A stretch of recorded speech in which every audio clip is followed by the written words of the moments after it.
And we begin with day 2 of the U.S. government shutdown. Now, in just the last hour, a meeting at the White House between President Obama and congressional leaders wrapped up. And the result? No deal. I believe, based on what we have seen, the performance of the Tea Party-driven, Cruz-led House now, no longer in the Senate, it's now in the House, I think that it looks like these people are headed where they want to go. Michelle Bachmann said, finally, we're where we wanted to be. We've closed down the government. She's not alone. And so the shutdown continues, meaning more than 800,000 federal employees will remain furloughed and countless services and government functions around the nation will remain shuttered.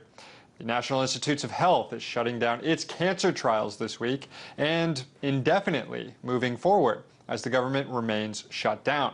Roughly 200 patients, including 30 child cancer patients, were to begin cancer trials this week. Now, they won't. Also, while states' food stamp programs are still up and running, the federal program is non-operational, meaning the longer the shutdown continues, impoverished families and children depending on food stamps will see their lifelines dry up. There are also questions about the safety of food in the United States now, as a bulk of Food and Drug Administration inspectors are furloughed. And each day, roughly 80 food facilities around the nation are foregoing their necessary inspections. All told, we're looking at $300 million in lost economic activity in the United States for every day the government is shut down. And economists forecast that if this shutdown continues for 2 to 3 weeks, it could drive down projected economic growth in this fourth quarter a full 1.5 points. So clearly, pressure is building on lawmakers to come up with some sort of deal. But right now, they're pretty open about saying they have no clue how this budget impasse will resolve itself. Now, earlier I spoke with Democratic Congresswoman Carolyn Maloney, and I asked her what she's hearing on the Hill about any resolution to this shutdown standoff. I hope it'll be resolved immediately, but no one has a clue. We're hearing all kinds of rumors that we'll be here this weekend. Some say up till the debt ceiling day, which would be October 17th. There are lots of rumors, none of them good. Lost in this debate is the actual spending number associated with this spending bill to reopen the government. Democrats in the House and Senate have given in to Republicans and agreed to this low spending number that Republicans wanted, one that preserves the sequester. So no matter how this issue is resolved, if it's resolved in the next few days, Americans are sure to see more austerity coming down the pike. What effect is this austerity, now persisting for about 2 years, having? Oh, well, we've certainly lost GDP. We've lost numbers of employment because of sequestration. They have laid off numerous people. We've cut spending on medical research and on our infrastructure and our education that are all important investments for the future. So it's a devastating effect on the overall economy. And some Republicans can't even say yes when they win.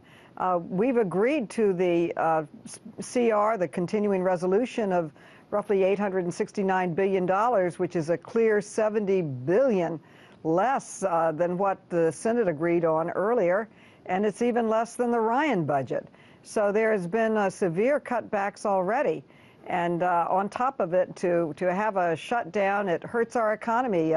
Moody's economist says that for each 2 to 3 days, we lose 0.2% of our GDP rating and of our ratings, and it's a very serious thing, and it shouldn't happen. And the longer we're out, the worse it's going to be. Let's talk tactics here for a second. This is the 7th budget showdown between President Obama and congressional Republicans in the last 2.5 years.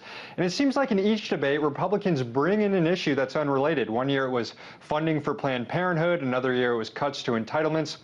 What would happen if Democrats began employing the same strategy? I mean, what if Democrats put it on the table gun safety reforms or a public option?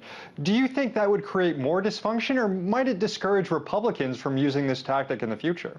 I think that one negative and one bad action shouldn't be repeated. Our position is that you should not add these poison pills to the budget. Totally unrelated aspects. We've had the debate on the Affordable Care Act. We've had the debate. It has passed Congress, been signed into law. by our president. It was challenged to the Supreme Court. The Supreme Court affirmed the law, and actually October 1st, the exchanges have opened up, and they've been jammed with people getting information and signing up for the Affordable Care Act. So it's absolutely incorrect, wrong, I think down silly to add this to the budget. If you want to have a debate on the Affordable Care Act, let's have that debate and vote for it separately. Well over 40 times the Republicans have brought to the floor of Congress the desire to defund Obamacare, and they've lost well over 40 times, and they're still trying to attach it to the budget. It's unrelated items to the budget should not be attached to the budget. Paul Ryan hinted that he and House Republicans may take this fight all the way to the debt limit deadline, arguing that that is what will ultimately bring both parties together. What's your response to this tactic? I think it's terrible, and I think it's not being responsible, and it is a totally manufactured, self-inflicted wound to our economy. Our economy is still fragile, and for them to play around with our economy is just plain wrong and devastating to the economic growth we should be focusing on. The latest news coming out of the House is that the number of Republicans calling for a clean spending bill has jumped to 18, meaning the House now has the votes, if you include Democrats, to pass a clean spending bill. What sort of outreach are Democrats doing to these more moderate Republican members to put pressure on Speaker John Boehner to bring that clean spending bill to the floor?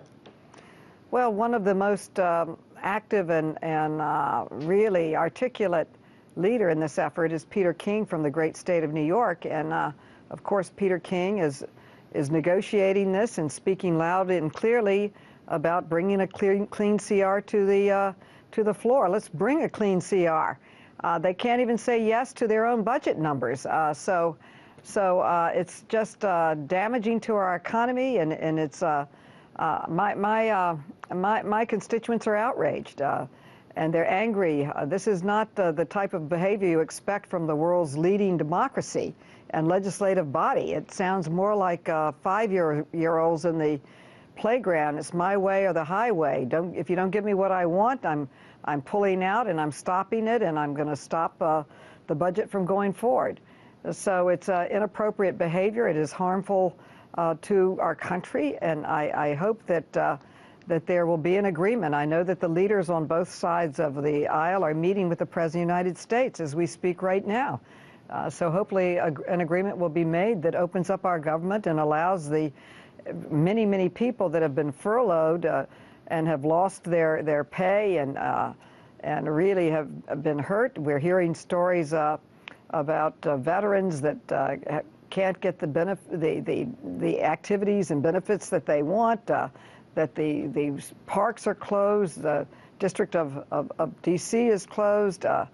This is really harmful to individuals, to people who are expecting to be able to access and have certain things, and it's certainly terrible, absolutely terrible to our overall economy.